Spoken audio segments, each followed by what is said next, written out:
O vídeo que você está assistindo é um dos vários materiais disponibilizados gratuitamente pelo projeto Espiritizar e que são patrimônio do movimento espírita e da humanidade.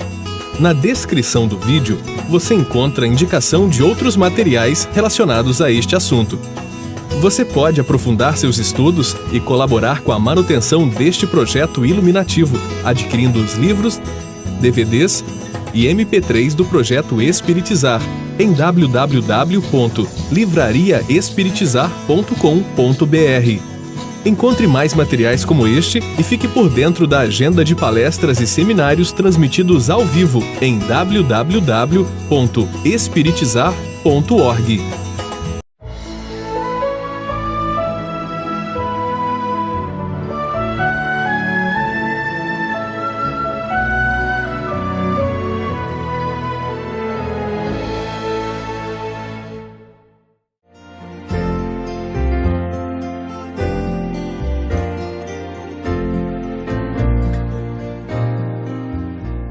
Que a paz de Jesus esteja com todos nós.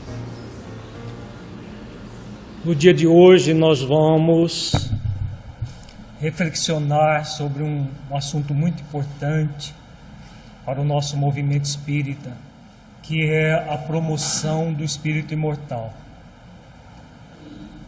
O que tem a ver o centro espírita com o espírito imortal? Nós vamos, neste seminário, fazer uma proposta convite, uma proposta para a criação de uma nova área de trabalho dentro dos nossos centros espíritas para a educação integral do ser. Nós vamos, neste seminário, oferecer todo o subsídio do motivo pelo qual essa nova área de trabalho deve ser criada em nossos centros espíritas. Inicialmente, vamos refletir sobre os objetivos do seminário. O primeiro objetivo é proporcionar reflexões acerca de como estão estruturados os centros espíritas nos dias de hoje e como devemos nos portar diante dessa estrutura. Os nossos centros espíritas, já há algumas décadas, vêm se estruturando de forma departamental, e essa estrutura, que já tem várias décadas, é importante que nós reflitamos, ela está atendendo a necessidade do ser humano no século XXI ou não? É isso que nós vamos refletir na primeira parte do seminário. Na segunda parte do seminário, nós estaremos realizando essa proposta convite para que realizemos ações que promovam o espírito imortal a partir da criação dos grupos de convivência fraterna para a educação integral do ser. Uma vez refletida a questão dos centros espíritas em nossos dias, e se os centros espíritas têm atendido realmente às nossas necessidades, vamos perceber que ainda está distanciado, os centros espíritas estão distanciados de uma proposta realmente transformadora do ser humano. Nós vamos fazer toda uma reflexão acerca desses grupos de convivência. Qual é o significado disso?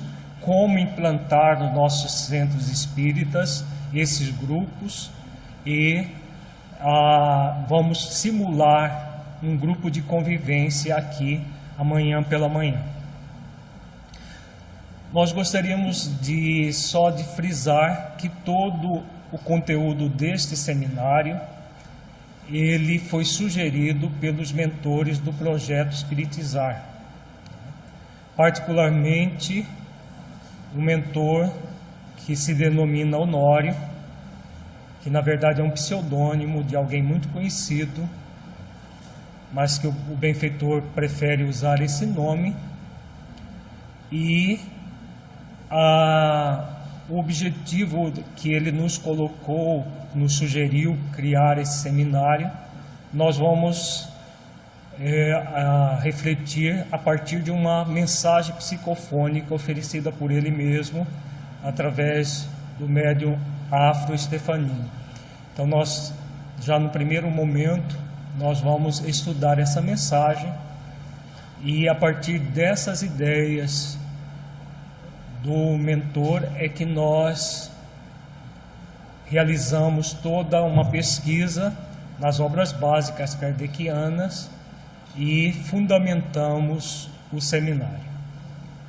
Como nós sempre realizamos, o nosso seminário vai ser um seminário reflexivo, participativo. Gostaríamos que todos se sentissem bem à vontade para perguntar qualquer questão que haja dificuldade de entendimento, para que nós tenhamos um dia bastante agradável no decorrer de hoje e amanhã pela manhã. Vamos começar as nossas reflexões sobre o que é a doutrina espírita e o centro espírita nesse contexto. A doutrina e o centro espírita. O que é a doutrina espírita? Nós estamos já há mais de 150 anos do advento da doutrina espírita. E muitos que se achegam ao movimento espírita, ainda em pleno século XXI, mais de 150 anos da existência da doutrina, ainda não compreende bem o significado da doutrina espírita. O que é essa doutrina? Qual é o objetivo dessa doutrina? É uma religião a mais, a doutrina espírita? Ou é algo muito maior do que popularmente nós concebemos? Muitos ainda tratam a doutrina espírita como se fosse uma religião a mais. Tanto é que nós vemos muita gente se afastando do movimento espírita. Pessoas que foram lideranças dentro do movimento espírita se afastam dos centros espíritas, do movimento espírita, para trilhar outras religiões. Com certeza, pessoas que fazem isso não entenderam ainda o que é a doutrina espírita. O significado dela, o significado transcendente, profundo da doutrina espírita. Então vejamos o que é a doutrina espírita.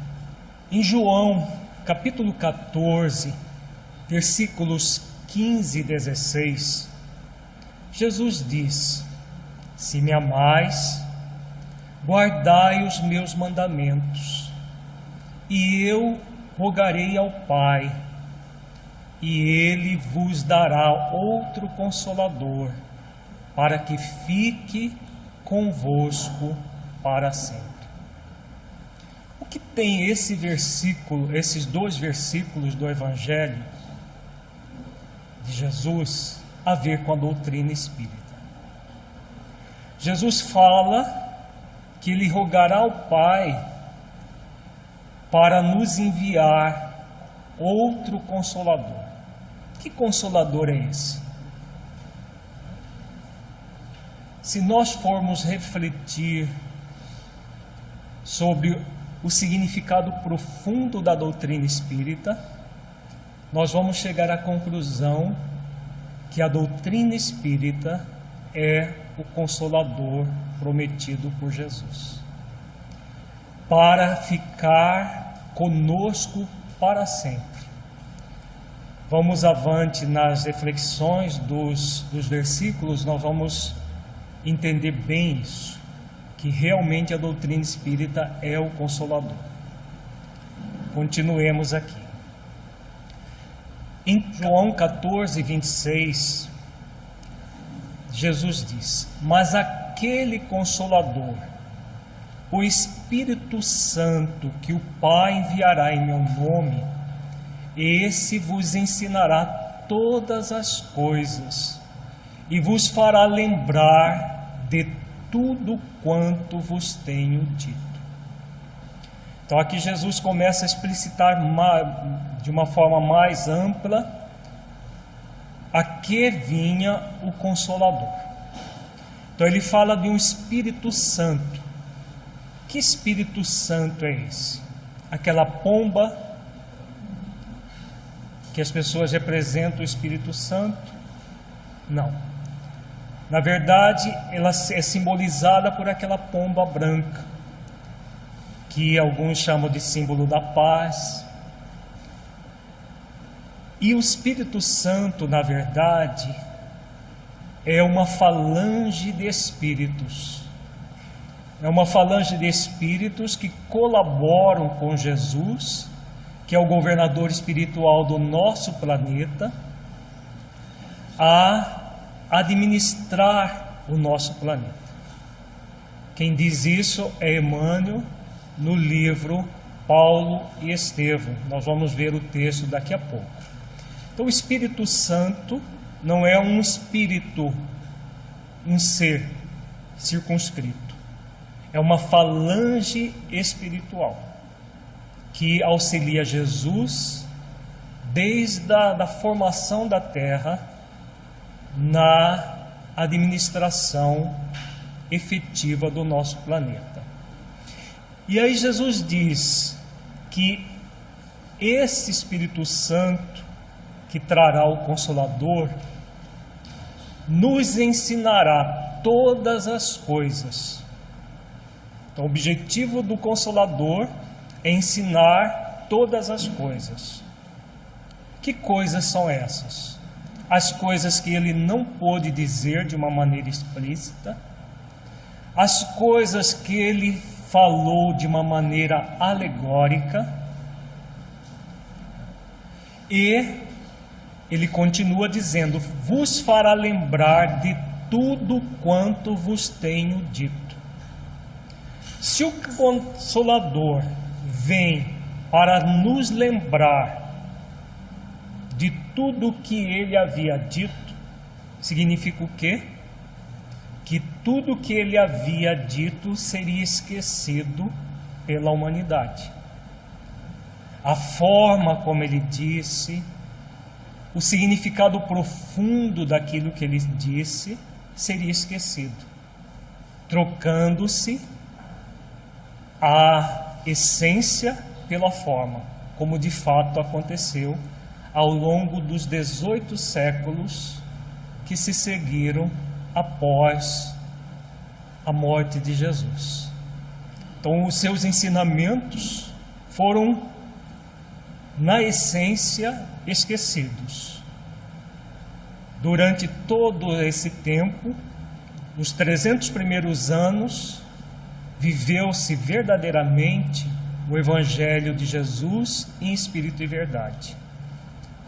A partir do ano 300 até o século XIX, praticamente todos os ensinamentos de Jesus foram esquecidos pela humanidade do ponto de vista global. É claro que muitos ainda na individualidade, como Francisco de Assis, Clara de Assis e outros, reviveram o Evangelho de Jesus nas próprias vidas, mas foram tão pontuais que se destacam ao longo desses séculos na humanidade. A grande maioria esqueceu a proposta de Jesus, esqueceu do ponto de vista essencial, porque ao longo desse tempo muito foi falado do Evangelho de Jesus, mas não em espírito e verdade. de uma forma falseada. E aí nós tivemos toda uma série de deturpação da própria mensagem de Jesus. Então Jesus coloca aqui nesse versículo 26 muito claro que uma das funções fundamentais do Consolador era lembrar de tudo aquilo que ele havia dito. Já antevendo que os seus ensinamentos seriam esquecidos e deturpados, Jesus nos promete enviar o Consolador para ficar conosco para sempre, reviver o que ele tinha dito e nos ensinar aquilo que ele não podia ter dito devido à imaturidade da humanidade na época. Quando o Livro dos Espíritos é publicado em 1857, marco inaugural do advento da doutrina espírita, o Consolador chega para ficar para sempre conosco, pois está centrado nos espíritos que fazem parte da pleiade que compõe o chamado Espírito Santo, liderados pelo Espírito de Verdade, que é o próprio Cristo, conforme nos dizem Emmanuel, no livro Paulo Estevo, na segunda parte, capítulo 4. Ninguém deve ignorar que Espírito Santo designa a legião dos Espíritos santificados na luz e no amor que cooperam com Cristo desde os primeiros tempos da humanidade. E Alexandre, no livro Missionários da Luz, em uma palestra sobre mediunidade, esclarece: o próprio Jesus nos afirma: eu sou a porta. Se alguém entrar por mim, será salvo, e entrará, sairá e achará pastagens. Por que audácia incompreensível imaginais a realização sublime, sem vos afeiçoardes ao Espírito de Verdade, que é o próprio Senhor? Então nós vemos nesses textos, tanto de Emmanuel, esclarecendo de uma forma inequívoca o que é o Espírito Santo, e o texto de Alexandre, que corrobora, na verdade, com um texto colocado em O Livro dos Médiuns, de Allan Kardec, no final do livro, no capítulo Dissertações Espíritas. Kardec coloca uma mensagem que começa dizendo: venho como outrora entre os filhos desgarrados de Israel trazer-vos a minha mensagem. Quando Kardec coloca essa mensagem em O Livro dos Médiuns, ele não coloca a assinatura, mas logo em seguida faz um comentário dizendo que ela havia sido assinada por Jesus e que tinha sido recebida por um dos melhores médiuns da Sociedade Espírita de Paris. E ele faz toda uma ressalva e a coloca no seio das mensagens verdadeiras, porque nesse capítulo existem várias mensagens falsas assinadas por Jesus. Quando, alguns anos depois, ele escreve o Evangelho segundo o Espiritismo, no capítulo 6, o Cristo Consolador, ele resume essa mensagem de O Livro dos Médiuns, retira só algumas frases para ficar mais compacta e a coloca no capítulo 6, Cristo Consolador, e põe ao final assinado Espírito de Verdade. Fica muito claro nessas duas partes das obras básicas do Livro dos Médiuns e o Evangelho segundo o Espiritismo, que Kardec tinha plena certeza de que o Espírito de Verdade é o próprio Cristo. E Alexandre, nessa palestra sobre mediunidade, vem e relembra isso, porque ainda no movimento espírita muita gente coloca em dúvida isso, se o Espírito de Verdade é o próprio Cristo, Muitos falam que é a falange dos espíritos, confunde o Espírito de verdade com o Espírito Santo. O Espírito Santo, sim, é a falange dos espíritos que assinam o prolegômenos de O Livro dos Espíritos. Está lá Santo Agostinho, São João Evangelista, Swedenborg e vários outros, e eles não colocam reticências ao final, dizendo que são muitos os espíritos. E essa falange, sim, é o Espírito Santo. O Espírito de verdade, como diz Alexandre, e Kardec dá a entender nas obras básicas, é o próprio Senhor, é o próprio Cristo. Quando Alexandre faz essa pergunta, ele está fazendo uma palestra para médiuns desdobrados do corpo físico no mundo espiritual. Mas é uma pergunta que podemos fazer a todos nós, independente de sermos médios ou não, em qualquer tarefa dentro do movimento espírita. É muito importante que nós nos façamos essa pergunta.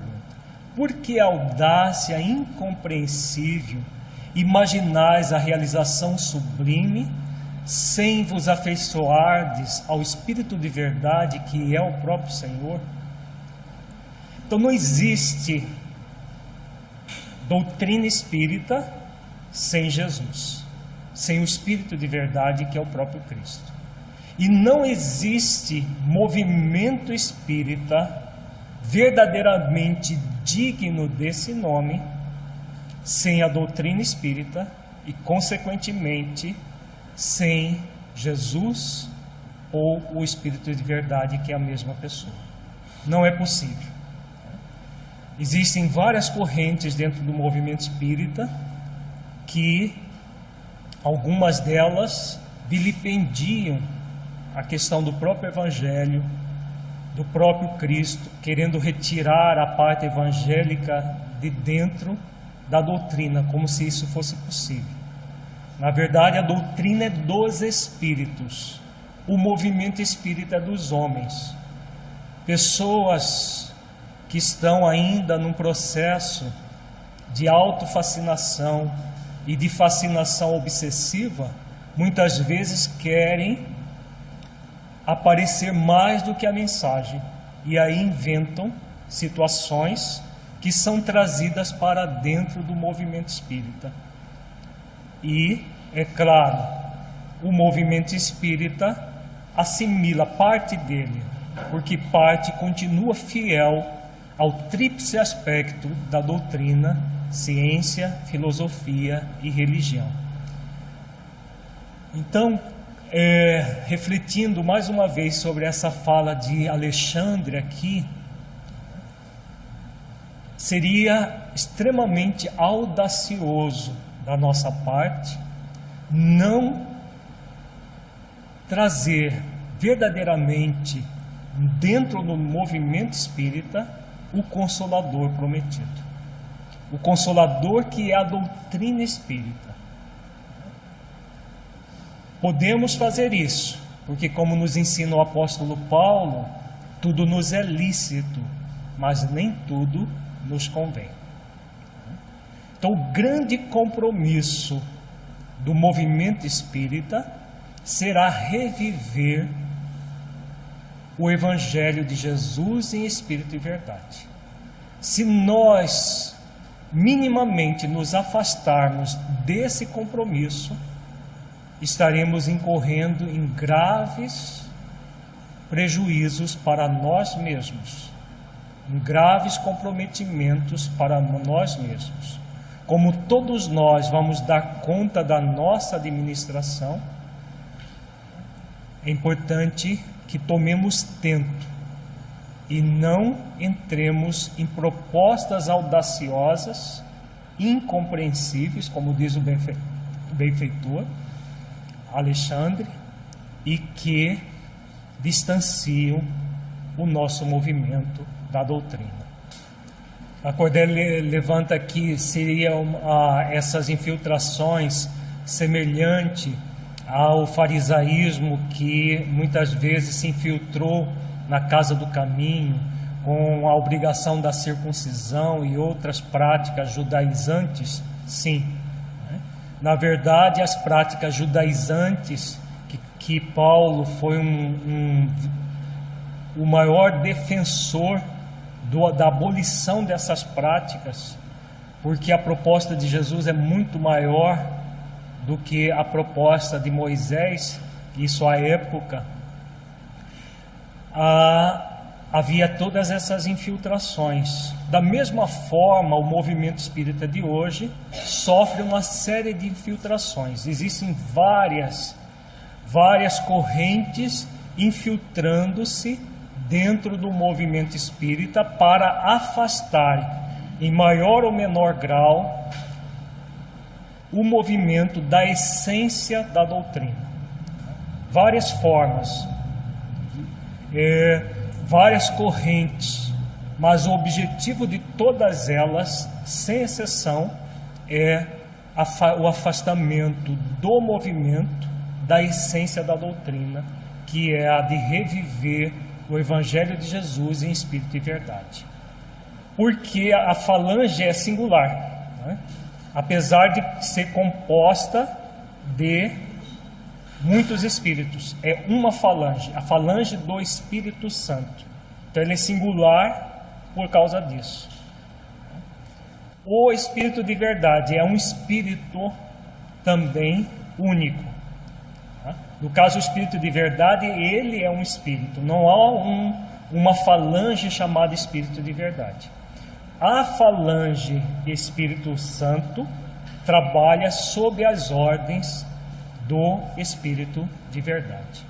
Tá? Por isso, o singular é uma falange de milhões de espíritos. Vejamos em João, capítulo 15, versículo 26, Jesus diz: mas quando vier o Consolador, que eu da parte do Pai vos hei de enviar, aquele Espírito de verdade que procede do Pai, ele testificará de mim. Então aqui Jesus já fala do Espírito de verdade. Antes ele falava do Espírito Santo. Se o Espírito de verdade é a mesma coisa que o Espírito Santo, então não faria sentido este versículo. Então percebamos que o Espírito Santo é uma coisa, o Espírito de verdade é outra. O Espírito Santo, a falange.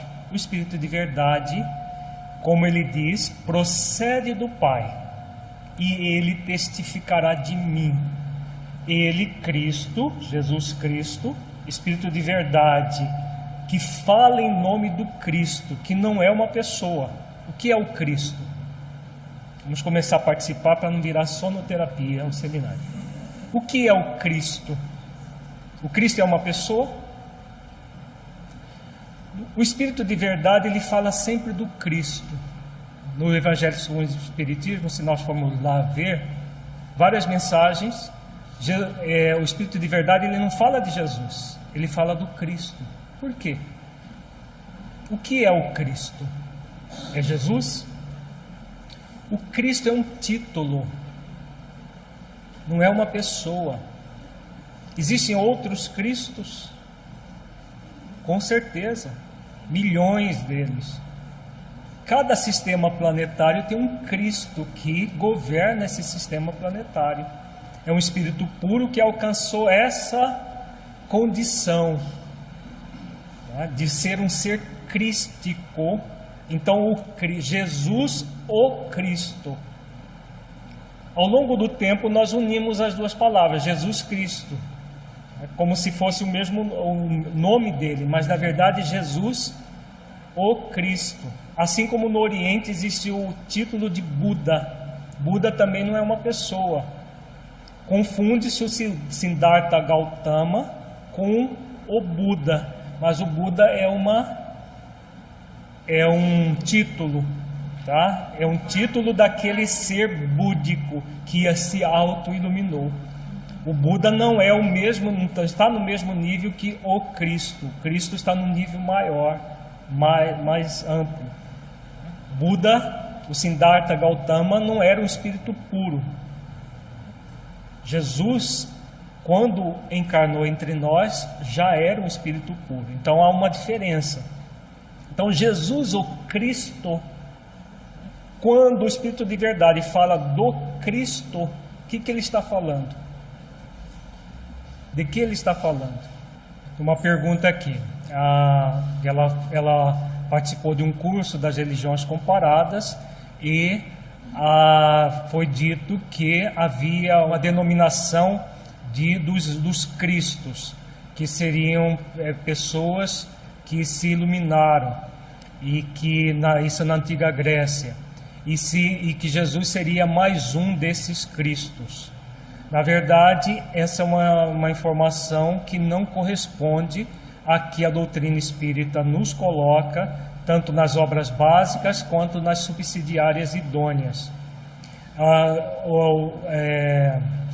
Emmanuel, no livro A Caminho da Luz, ele fala de Jesus como o grande governador do nosso planeta, que recebeu já um espírito puro há bilhões de anos e recebe de Deus o compromisso de formar o sistema solar, não apenas a Terra. Ele recebeu essa incumbência de Deus. Por quê? Os seres crísticos se tornam co-criadores com Deus. Nós vamos ver ao longo do seminário o significado disso, de trazer a perfeição divina para dentro de nós, os atributos divinos para dentro de nós. Então Jesus é esse ser maior, é o maior que nós já conhecemos na face da terra. Não existe ninguém igual a Jesus. Todo ser crístico não trabalha sozinho, ele trabalha com uma pleiade de espíritos santificados, não necessariamente puros, mas santificados, como diz Emmanuel, que constitui a falange do Espírito Santo. Então, esses outros que se destacaram, como Sócrates, Krishna, Buda, Lao Tse, Platão, e os chamados santos da Igreja Católica, todos esses, os santos que são santos, porque tem muitos que são santos políticos e nunca foram santos. Os santos realmente, como Francisco de Assis e outros, esses são espíritos que fazem parte da falange do Espírito Santo, que colabora com Jesus. Então essa falange colabora com Jesus.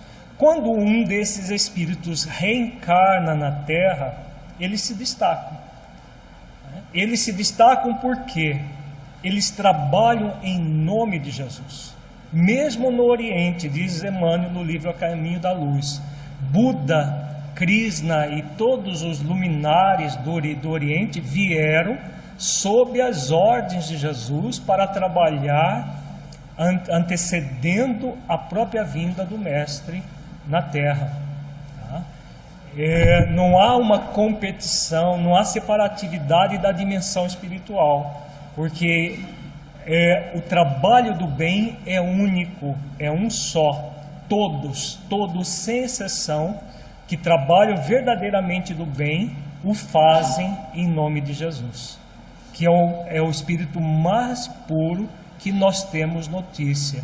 É aquele que realmente governa o nosso planeta. Então, esse é o ser crístico por excelência. Nós não conhecemos nenhum ser crístico na mesma condição de Jesus. Que nós conhecemos. Por dedução, nós deduzimos que existem milhões de outros. Porque se cada planeta tem um ser crístico que o governa, com certeza devem haver muitos outros, porque são milhões de planetas habitados no nosso universo. Agora, nós aqui na Terra não os conhecemos como uma individualidade, como nós conhecemos Jesus. Então, por isso que Jesus é o único Cristo que há uma referência para nós. Todos os demais, nós podemos, por dedução, chegar à conclusão de que eles existem, mas não temos como os nominar e ter uma referência, porque eles são eles não são da Terra, não são ligados ao nosso sistema solar. No caso da nossa referência terrestre, é o máximo que nós conhecemos. Pode ser que tenha outros graus além do Cristo? Pode ser, né? Porque a evolução é infinita. Se a evolução é infinita, deve ter outros graus. Mas o que nós conhecemos aqui é o máximo que pode o ser humano almejar, né? A criatura divina, melhor dizendo, almejar. Tá? Por isso Jesus é o nosso modelo e guia, é o nosso mestre. Então ele é o espírito mais evoluído. Jesus não evoluiu na Terra. Ele já era um ser crístico quando recebeu a incumbência de cocriar a Terra e nos conduzir até Deus, até a última ovelha. Lembrando da fala dele: nenhuma das ovelhas que meu Pai me confiou se perderá. Então, simbolicamente, nós somos as ovelhas do grande pastor que é Jesus. Então, ele recebeu essa incumbência de nos guiar até Deus, até o último de nós, nos tornarmos espíritos puros. Essa é a grande incumbência dele. Então, o ideal é ver o Cristo como um título, como um estágio evolutivo e não como uma personalidade. Exatamente isso. E aí é daí que a gente tira a resposta da pergunta que eu fiz e que ninguém me respondeu ainda. Por que que o Espírito de verdade fala do Cristo? Ele está falando de quê? Ele está falando de uma referência para nós. A referência é o Cristo. O Cristo é um estado evolutivo. Quando ele diz: eu sou o caminho para a verdade e para a vida, de que ele está falando? Do processo de cristificação. O que é a cristificação? A autoiluminação. Então, Buda, por exemplo, é um estado iluminado, mas aquém do estado crístico, que é, com certeza hoje Buda, o Siddhartha Gautama, lá a personalidade, ele trabalha em função de se tornar um ser crístico. Todos aqueles que são espíritos superiores trabalham em função de se tornarem seres crísticos. Os espíritos superiores vêm e nos trazem a doutrina espírita para quê? Para nos ensinar, eles que estão mais próximos de nós, nos ensinar o caminho. Eles, por sua vez, estão trabalhando para se tornar seres crísticos e nos ensinam o caminho como prepostos de Jesus, ensinam esse caminho para chegar lá. O título de Gandhi, Mahatma. Mahatma também é um título na hindu, né, que simboliza alguém que também está num processo de santificação, de purificação, de iluminação. São vários títulos que existem. Voltando à questão do Cristo, o Cristo é esse título maior, máximo para nós aqui na Terra. Tá? Então, quando o Espírito de verdade vem e fala do Cristo, ele está falando de uma proposta. Por isso dá para entender aqui esse versículo. Aquele Espírito de verdade que procede do Pai, ele testificará de mim, porque será ele mesmo colocando sobre o Cristo, sobre essa condição que todos nós somos convidados a trilhar. Lembra a fala do apóstolo Paulo, muito significativa: já não sou eu quem vive, mas o Cristo que vive em mim. Então, quando Paulo fala isso, será que ele estava falando de Jesus? Não. Ele estava falando da condição crística. É claro que Paulo sabia muito bem que ele não havia alcançado o grau de pureza espiritual de Jesus. Mas o que ele estava falando? Já não sou eu quem vive, mas o Cristo que vive em mim. que estava vivendo em Paulo? Que nós somos convidados a fazer o mesmo. A proposta, que é um conjunto de conduta amorosa, de uma conduta reta, de uma conduta cristã. Isso nós podemos fazer, trazer para nós aqui agora? Podemos ou não? Podemos. É esse o grande objetivo da doutrina espírita. É esse o grande objetivo do Espírito de Verdade. Trazer de volta todos os ensinamentos para que nós possamos vivenciá-los. Para que nós possamos dizer, como Paulo, já não sou eu quem vive, mas o Cristo que vive em mim. A proposta cristã eu passo a viver em espírito e verdade, aqui e agora. Esse é um convite para todos nós, sem exceção. É esse movimento que promove o espírito imortal. Todos os centros espíritas existem para que isso aconteça. Se isso não está acontecendo, o que significa? Que alguma coisa não anda bem nos nossos centros espíritas. Concordam?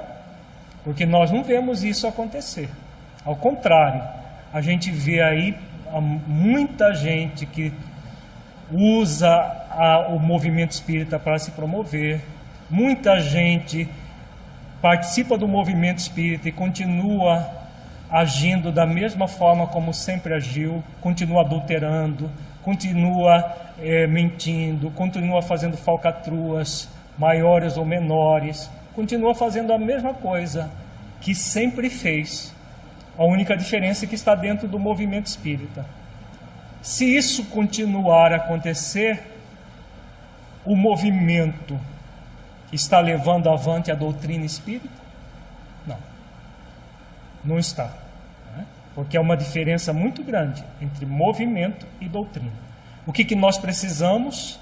Trazer cada vez mais a doutrina para dentro do movimento. Porque senão, aquilo que nós estivermos fazendo estará dentro da hipocrisia, da farsa, e não de uma realidade imortal. Mas nós somos espíritos imortais. É muito importante para o nosso próprio bem que nos conduzamos na vida como espíritos imortais, para não termos surpresa quando chegar o dia do juízo. Que dia do juízo é esse, gente? Todos nós somos convidados a tomar juízo antes do dia do juízo. Então são dois tipos de juízo, né? Qual é o primeiro juízo? Tomar juízo antes do dia do juízo, que está lá no Evangelho, o dia do juízo. Que dia é esse? É o dia da nossa desencarnação. E o tomar juízo, o que significa? Tomar consciência de que nós somos espíritos imortais e passar a viver como espíritos imortais. Já não sou eu quem vive, o Cristo que vive em mim. Mas aí muita gente vai dizer assim, mas Paulo é Paulo. Paulo podia fazer isso. Como se ele fosse um anjo que reencarnou e era um ser puro e aí ele fazia isso. É o desculpismo que ainda existe em nosso movimento, que existe conosco, que nós ficamos sempre nos distanciando dos grandes vultos do cristianismo. Por causa de quem? Vamos relembrar o último seminário? Por causa da PRE, né? Por causa, para quem não assistiu outro seminário, a PRE é uma amiga íntima de muita gente que usa do desculpismo. Mas é muito difícil isso. É muito difícil fazer esse processo de cristificação. São os amigos íntimos da PRE que falam isso. Porque a preguiça, a indolência, faz com que aquilo que facilitaria a nossa vida, porque na verdade não é difícil, é trabalhoso, sim, trabalhoso, aquilo que facilitaria a nossa vida, porque torna o jugo suave, o fardo leve, mas a pessoa que tem muita preguiça, muita indolência, está sempre adiando o fardo de hoje para amanhã, de amanhã para depois de amanhã. E aí o que nós fazemos? Nós criamos sim dificuldades. Então não é difícil, também não é fácil. Por que não é fácil? Porque é trabalhoso, exige esforços continuados, pacientes e perseverantes. Como são poucos aqueles que querem fazer esforço, nós vamos ver muito claro no livro, no seminário sobre isso. O que nós fazemos? Adiamos as possibilidades que temos aqui e agora, e que somos convidados aqui e agora. A essência do nosso seminário, gente, é exatamente nós refletirmos isso. É um seminário para trabalhadores espíritas, mas que serve para qualquer pessoa que queira realmente se transformar em alguém melhor e com isso tornar a sua vida melhor. Nos olharmos como espíritos imortais, sempre como espíritos imortais, porque é essa a nossa condição. Aqueles que ainda têm dúvida disso, é muito importante refletir sobre a sua própria vida, em que Dr. Bezerra diz: aquele que quiser se cristificar, não fuja ao testemunho de se crucificar. Então vejamos aí dois símbolos. Na verdade, um é uma condição evolutiva e outro é um símbolo. Cristificar é o processo da iluminação que todos nós somos convidados a realizar. Jesus é o nosso modelo e guia, é um grande mestre. Nós somos convidados a nos mirar nele para nos cristificar. Não é possível a cristificação sem a crucificação. Qual é o grande símbolo da cruz? É o chamado sacro ofício, que gerou a palavra sacrifício. Hoje essa palavra ainda ela tem muito a ver com algo exato, algo difícil a ser realizado, porque houve uma deturpação dessa palavra. Mas originalmente a palavra significa um sacrifício. Qual é o ofício mais sagrado que nós somos convidados a realizar? Que dá trabalho, exige de nós esforço continuado, paciente e perseverante. Qual é? Evoluir. Exatamente a cristificação, o processo da autoiluminação. Então é isso que Dr. Bezerra chama de crucificar. Não é nos tornarmos mártires, morrendo sem sentido. É um processo de crucificar o que em nós, gente? O que é necessário crucificar em nós? Vocês estão muito quietos hoje. O que nós somos convidados a crucificar em nós? O nosso ego, não é? O orgulho vem do ego, o orgulho, egoísmo, todos os sentimentos egóicos. Os sentimentos egóicos nós somos convidados a crucificar. Quer dizer que a gente vai encher o ego de pancada? Não. Iluminar os sentimentos egóicos, fazer com que o ego se torne servo da essência divina que somos. Esse é o grande compromisso que todos nós trazemos exarado na nossa própria consciência. Esse é o compromisso do espírito imortal, que o centro espírita deve colocar de uma forma muito clara, deve levar essa proposta de uma forma muito clara.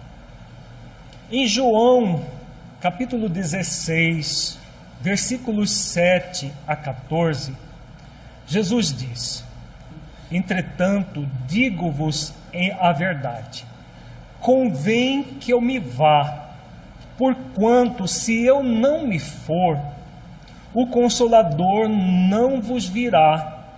Eu, porém, me vou e vô-lo enviarei. De que Jesus está falando aqui, gente? Convém que eu me vá para onde? Joana de Ângeles, ela diz que Jesus é o Rei Solar. O que a benfeitora está falando quando fala que Jesus é o Rei Solar? Apenas um título? Para onde que Jesus estava indo? Para o sol, onde ele habita. Geograficamente falando, não o sol que torra até o cérebro, né?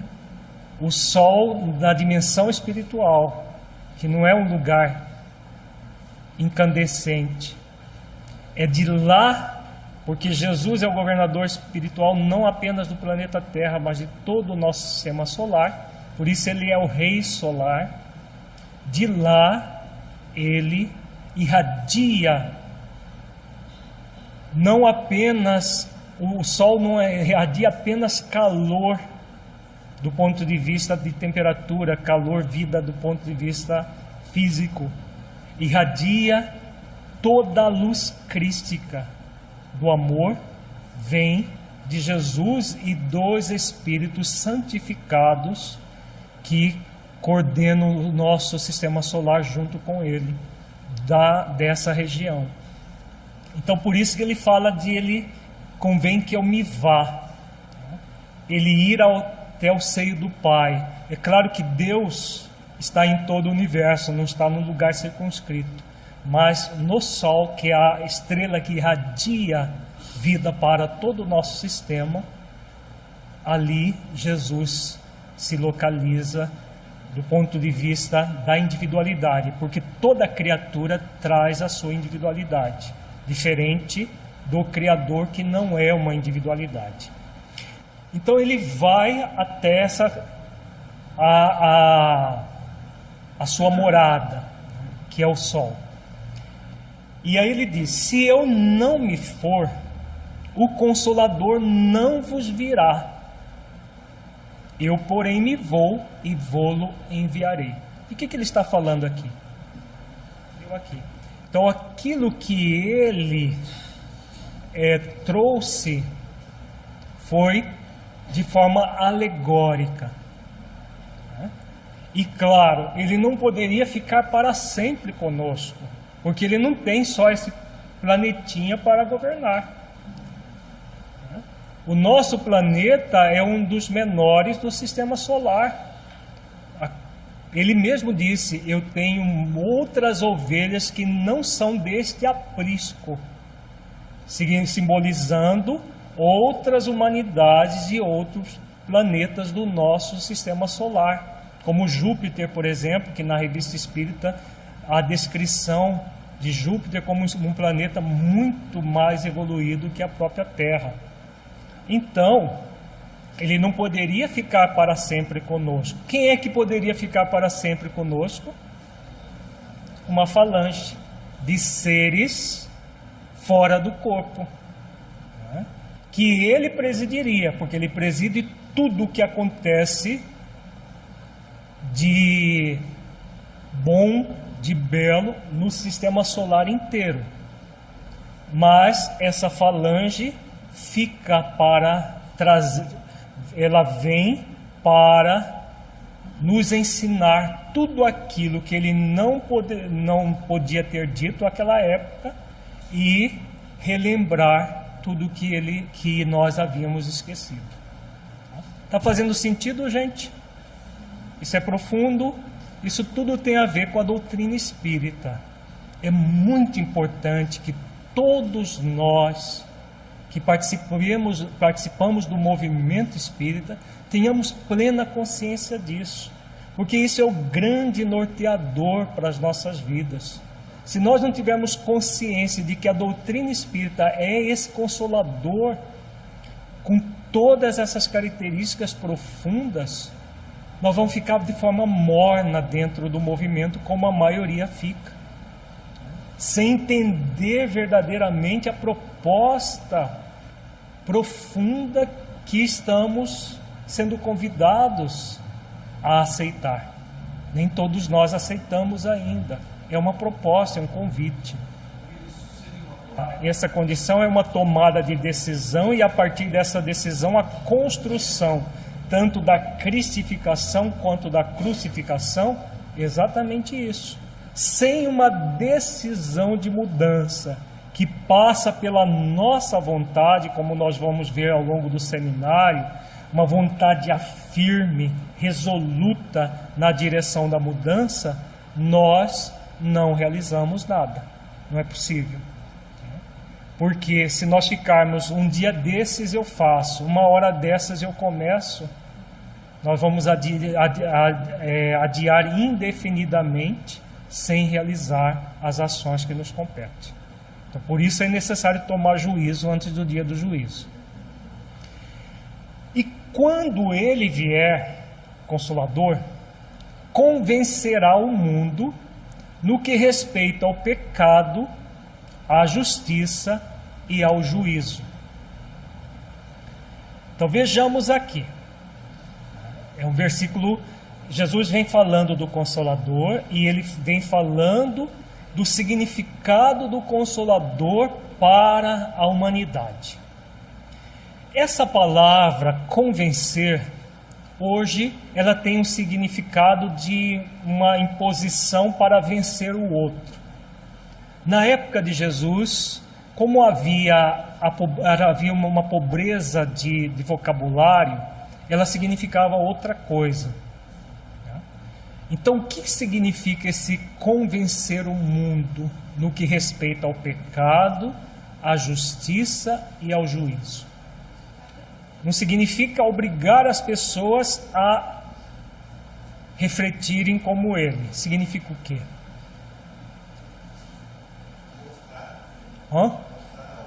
Mostrar. Bom verbo. O que mais?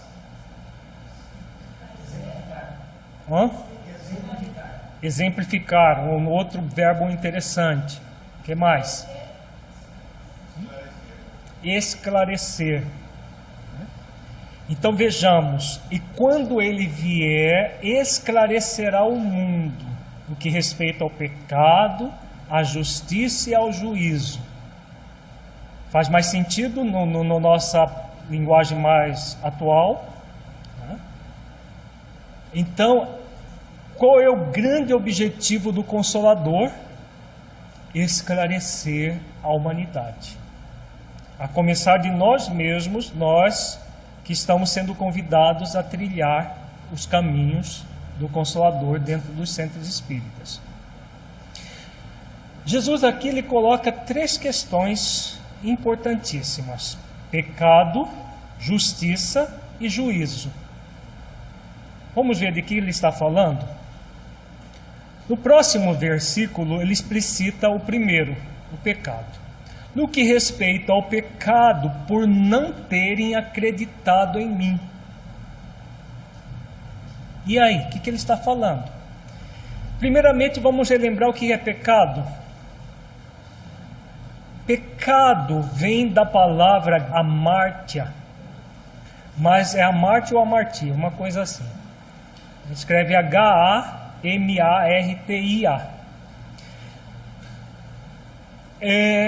Essa palavra originalmente não tinha conotação medieval que aos poucos foi cunhada na palavra pecado. Na Idade Média, principalmente, por deturpação dos próprios ensinamentos do Cristo, a palavra pecado virou uma coisa abominável, que as pessoas tinham que fazer penitências e pagar regiamente essas penitências para se livrarem, entre aspas, desses pecados. Quanto mais elas pagavam, mas os pecados iriam ser absolvidos com muita facilidade. Quando Lutero se insurgiu contra a Igreja Católica foi em relação às vendas das indulgências, que era uma prática muito comum. Então o pecado era colocado como uma coisa assim absurda, para que as pessoas ficassem com muito medo e pudessem dar tudo que tinha para ficar livre do do bicho-papão chamado pecado. Mas o que significa essa palavra, da forma como Jesus entendia? Significa simplesmente errar o alvo. Então, pecado significa errar o alvo. Qual que é o nosso alvo? Qual é o nosso alvo como espíritos imortais? Está lá na resposta da questão 115 do Livro dos Espíritos. Nós somos criados simples e ignorantes, não é? Então, nós somos criados simples e ignorantes e nós temos um alvo, que é alcançar a iluminação, alcançar a plenitude, nos aproximando de Deus. Daqui a pouco nós vamos estudar em detalhes a questão 115, que é muito importante nas nossas vidas. Então, esse é o nosso alvo. Todas as vezes que a gente erra o alvo, o que nós fizemos? Em vez de nos aproximar da pura e eterna felicidade, que é construída pelo conhecimento da verdade, o que nós fazemos? Nós nos distanciamos da verdade. Nós erramos o alvo. O que nós precisamos? Encher de pancada quem errou? Nos auto-machucar? Claro que ninguém dá bufete no próprio rosto, né? Com a mão. Mas com a mente a gente vive fazendo isso.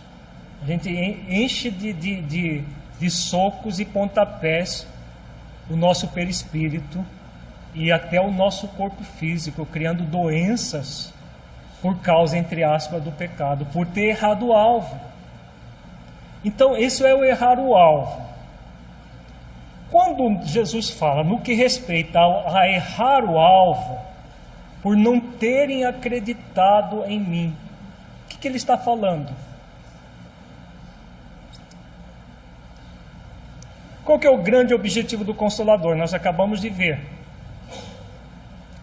Não é esclarecer as coisas que ele não disse de uma forma mais explícita e relembrar, nos lembrar aquilo que foi esquecido. Isso não é um grande pecado que a humanidade cometeu? Um grande erro de alvo, não foi? Se Jesus, que é o governador do planeta, que ninguém vai ao Pai senão por Ele, veio e trouxe a sua mensagem, uma mensagem que durante 300 anos foi desenvolvida de uma forma límpida e cristalina, e de repente a humanidade desvia desse caminho, não acreditando no mestre das nossas vidas. Não foi um grande erro? Esse erro já foi superado. Dentro dos nossos centros espíritas hoje, nós já acertamos o alvo. Essa é uma das reflexões que nós somos convidados a fazer. Ainda continuamos errando o alvo, nos distanciando do Evangelho de Jesus, que é um grande norteador das nossas vidas. Então vejamos aqui algumas questões. Então o grande pecado da alma é o movimento da criatura em contrariar constantemente as leis do Criador. Jesus nos trouxe a verdade e até hoje a maioria não acredita de fato nessa verdade. Inclusive muitos de nós espíritas. Porque se nós acreditamos numa verdade, mas não fazemos esforços para vivenciá-la, que verdade que nós estamos acreditando? Ele faz de conta. Nós fazemos de conta que acreditamos nessa verdade. Então, Esse é o grande pecado, nos afastar das leis de Deus que nós trazemos nas nossas consciências, que Jesus nos trouxe de uma forma bem explícita muitas vezes, em outras de maneira alegórica, mas naquilo que é mais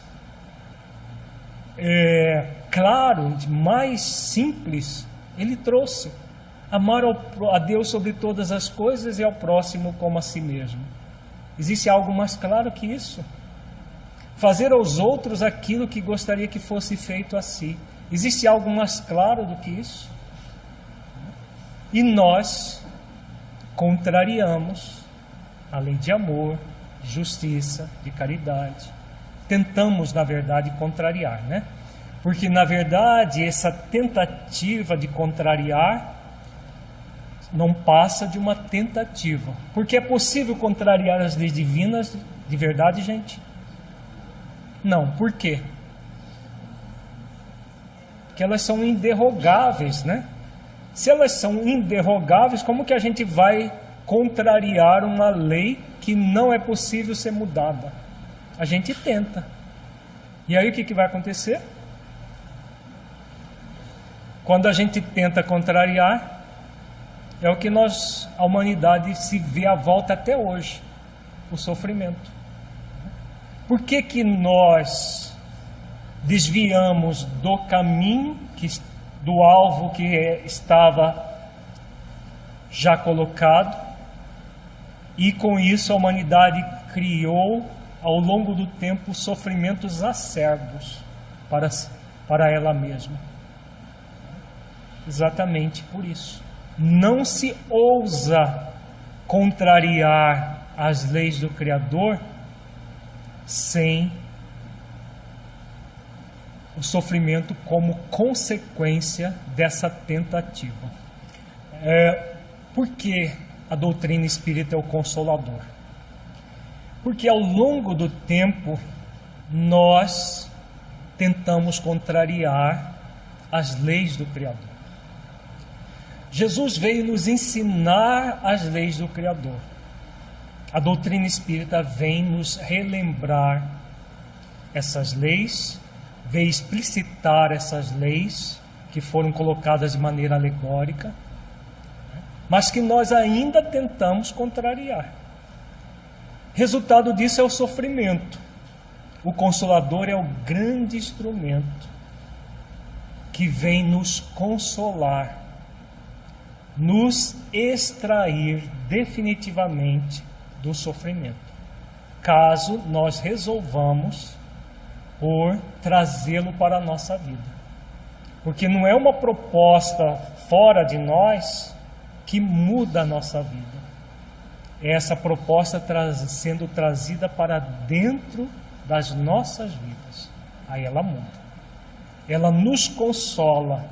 Então o grande papel do Consolador, não é por acaso essa palavra, é nos consolar, nos extraindo definitivamente do sofrimento pelo cumprimento das leis divinas, nos ensinando de uma forma muito clara as leis divinas e nos convidando a amá-las e respeitá-las cada vez mais. Quanto mais nós nos encaminhamos nessa direção, nós nos afastamos do sofrimento. Isso não é profundamente consolador, gente? Por isso para sempre, amigo, está lá? Por isso para sempre. Por que é para sempre? Os espíritos iluminados vão ficar para sempre nos tutelando? Ou esse para sempre é dentro das nossas próprias consciências? Não é esse o nosso compromisso? O nosso compromisso é ficar sendo tutelado ou nos iluminar? Nos iluminar. Nós não nascemos para ficar para sempre tutelados. A partir do momento que nós assimilamos o Consolador dentro de nós, nós precisamos de tutela? Não. As leis divinas já passam a ser patrimônio nosso. Eu e o Pai somos um. Não ensina Jesus isso? Eu e o Pai somos um significa que Ele traz as leis divinas plenamente dentro dele. Ele traz os atributos de Deus de uma forma relativa dentro dele. E aí Ele é o caminho para a verdade e para a vida, por trazer essa unidade com Deus. E o que nós somos convidados? A que nós somos convidados? Sede perfeitos como perfeito é o vosso Pai que está nos céus. Não ensina Jesus? Então a que nós somos convidados? A fazer a mesma coisa que ele fez. Esse é o grande compromisso individual e coletivo. Cada um de nós vamos fazer isso de uma forma individual e intransferível. Coletivamente, nós somos convidados a levar isso para dentro dos nossos centros espíritas. Essa verdade para dentro dos nossos centros espíritas. Para dentro dos nossos corações, porque não se leva uma verdade para fora sem ela estar dentro. Por isso é um processo individual e intransferível. A partir do momento que nós fazemos esses esforços para trazer essa verdade para dentro de nós, nós vamos ser convidados a levar essa verdade a outras pessoas dentro dos nossos centros espíritas. Esse é o grande compromisso do centro espírita na promoção do espírito imortal. Faz sentido, gente? Agindo dessa maneira, nós estamos restabelecendo ou estabelecendo? Nós estamos estabelecendo o reino de Deus. Porque restabelecer é você estabelecer algo que já tinha e foi restabelecido. Nós não temos ainda. Na verdade, Jesus ensina que o reino de Deus está dentro de nós. Como que a gente estabelece esse reino de Deus? Fazendo isso, realizando essas ações. Né? O desvio é da humanidade, no nível coletivo, tá? Que é a somatória das individualidades que somos todos nós. Então, esse desvio que a humanidade realizou do alvo, né, por não ter acreditado em Jesus, de verdade. Né? A crença passou a ser formal, puramente formal, sem muito sentido. Conhecereis a verdade vos libertará. E faz uma ponte com a doutrina espírita. A doutrina espírita, como é o Consolador prometido, veio trazer de volta essa verdade que havia sido esquecida ou desacreditada, como Jesus coloca aqui neste versículo. Então, o papel do centro espírita seria realmente, aí sim, restabelecer essa verdade, exatamente, né? Porque a verdade Jesus trouxe. E ele fala, conhecereis a verdade vos libertará. Ao longo do tempo essa verdade foi vilipendiada, esquecida, desacreditada. E isso é o grande pecado da humanidade, o grande erro de alvo da humanidade. Nós somos convidados a que hoje? Voltar ao alvo. Então, restabelecer a verdade. Esse é o grande compromisso da doutrina espírita. E deve ser também o compromisso do movimento espírita. O cristianismo, que surgiu no Oriente Médio, depois, a partir de Roma, disseminou pelo mundo ocidental, mas que ainda existem muitos países que não conhecem o cristianismo. Essa pergunta é uma pergunta de ordem materialista. Por quê? Se nós refletirmos bem, o que acontece? Nós somos cidadãos de onde? De um país determinado ou do universo? Nós podemos nascer no Brasil, numa encarnação, que é um país cristão, e nascer na China, numa outra encarnação? Um chinês pode acontecer a mesma coisa, nascer na China numa encarnação e no outro país em outro? Isso se tratando de apenas aqui na Terra. Agora, no mundo espiritual, tanto no Oriente quanto no Ocidente, quem é o grande mestre? Quem é o grande mestre? Buda, Krishna, Lao Tse, Jesus, em todo Oriente e Ocidente. Ele é o grande mestre da Terra inteira, na dimensão espiritual. Então, na dimensão espiritual não há fronteiras. O cristianismo é conhecido por todos os espíritos. Nós estamos falando de espíritos de condição mediana para cima, tá, gente? Não estamos falando das regiões trevosas nem umbralinas. Mas, de todos aqueles que trabalham no bem no mundo espiritual, Jesus é o mestre. Então, quando nós reencarnamos, nós trazemos essas noções, independente de que países nós estivermos. Então, Jesus é o mestre de todo o planeta, independente de nós nascermos num país cristão ou não.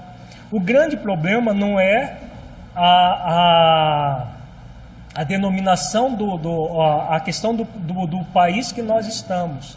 É do materialismo que a grande parte da humanidade anda às voltas.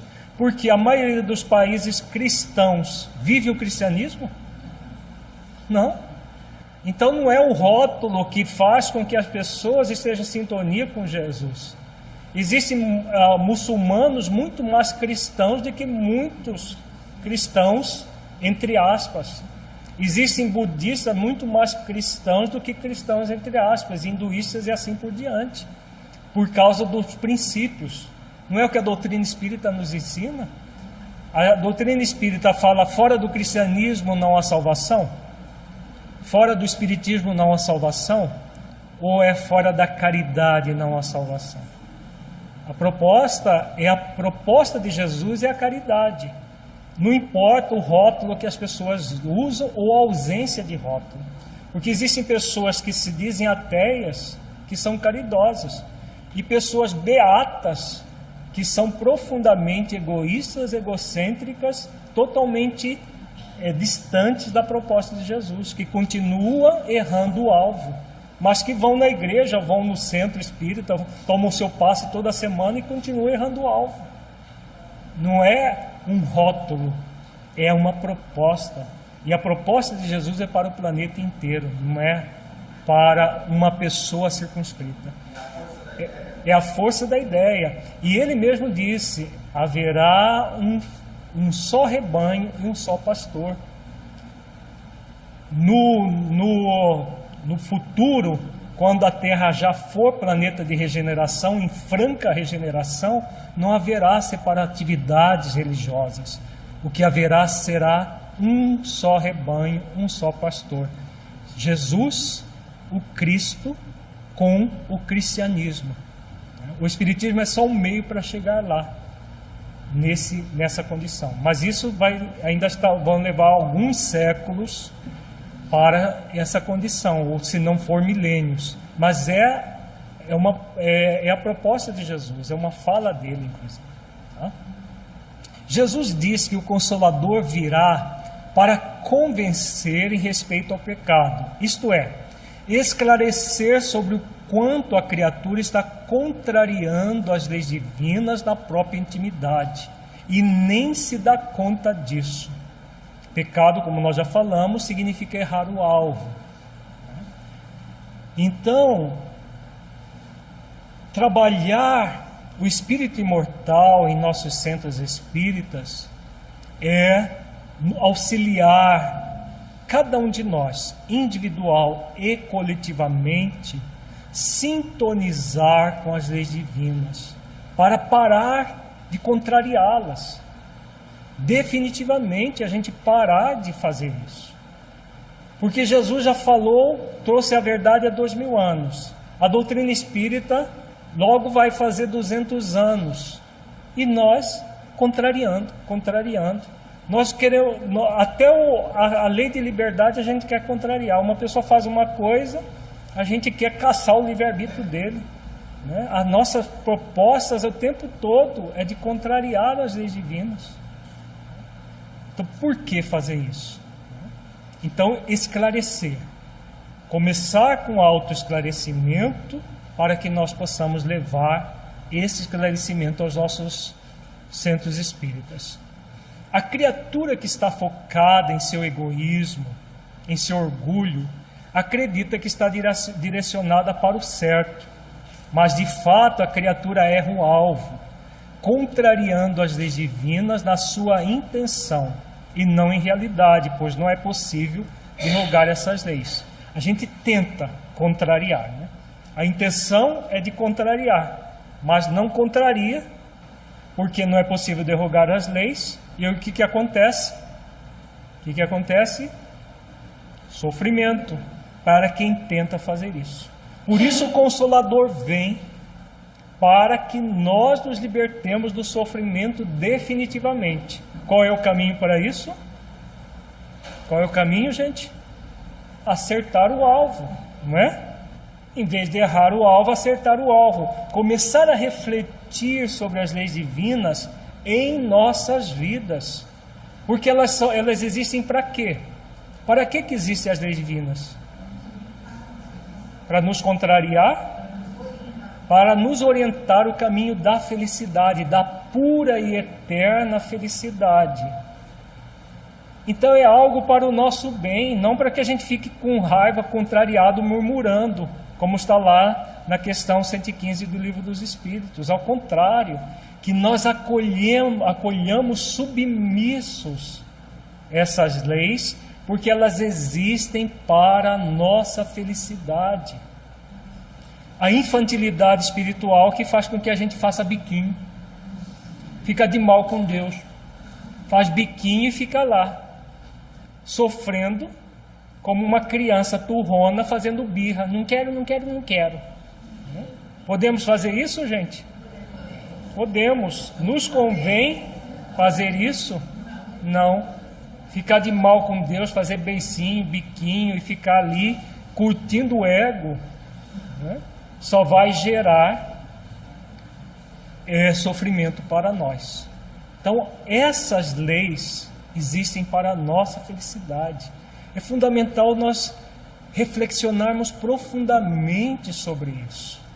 O que é isso na minha vida? Para parar de tentar contrariar as leis divinas. Parar definitivamente com essa tolice infantil. Porque nós já estamos sendo convidados a não permanecermos mais como espíritos infantis. Nós estamos na fase que Allan Kardec denomina da fase da transformação moral. É um convite para a humanidade. Não é possível mais, salvo se nós quisermos sofrer amargamente, continuar como crianças espirituais.